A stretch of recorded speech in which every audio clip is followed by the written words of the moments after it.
Let's get started with the latest updates from the Russia-Ukraine conflict. Russia and Ukraine have now agreed on a day-long ceasefire along humanitarian corridors today in order to allow civilians in Kiev, that is the Ukrainian capital, and 4 other Ukrainian cities to have a safe passage. This is the third day that Russia has proposed such humanitarian corridors, despite previous attempts being hampered by Russian attacks. Ukraine will try to evacuate civilians through 6 humanitarian corridors. The Ukrainian Deputy Prime Minister has confirmed that the evacuation corridors will operate from the cities of Enerhodar and Mariupol to Zaporizhia, and from Sumy to Poltava. Residents in these cities on the outskirts of Kiev will also be evacuated to the capital. 55 children and staff from an orphanage located in the city of Worzel will also be taken to safety.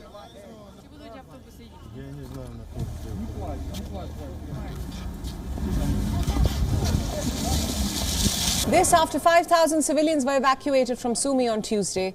A humanitarian corridor was set up connecting Sumy and the city of Poltava.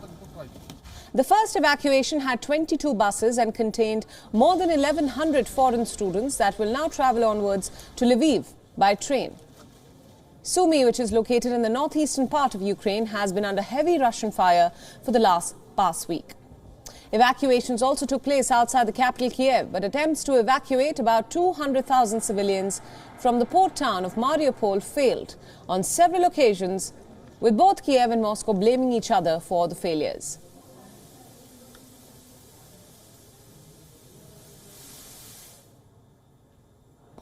And now for more details, we earlier spoke to our correspondent Mallick, who has been getting us the latest from the heart of the conflict. He gets us this report from Kiev in Ukraine. Take a look.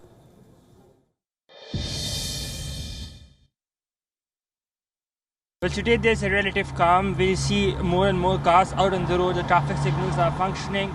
But with that, we're seeing more and more military deployments as well on the road. It's roughly 8:30 a.m. here in Kiev, in the capital of Ukraine. Last night, it did not snow much, but despite of that grimness, that tension remains in the air. Just a while back, about an hour and a half back, we saw that air raid alert coming in from the city administration that had advised to the citizens to take to the bomb shelters and stay safe until they issue further instructions. So that goes on to explain the magnitude of the situation.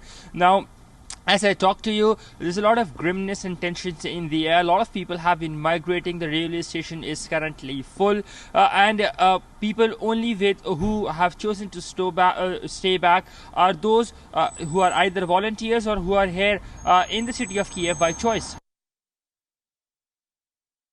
Well, the Zelensky government response has been a mixed response by and large. They say that they take it with a pinch of salt because they are not very hopeful with regards to the ceasefire, given that the shelling has been continuing intermittently.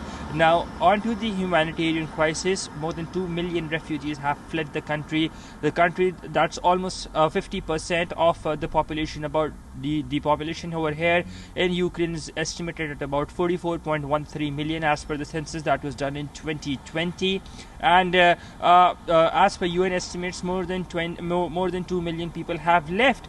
So that actually goes on to show that about a greater deal of the population has actually left the country, and this will further escalate the crisis. Lots and lots of women and children are those among those who are allowed to go.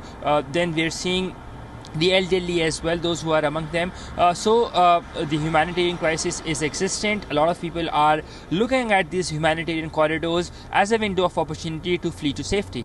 WION World is now available in your country. Download the app now and get all the news updates on the move.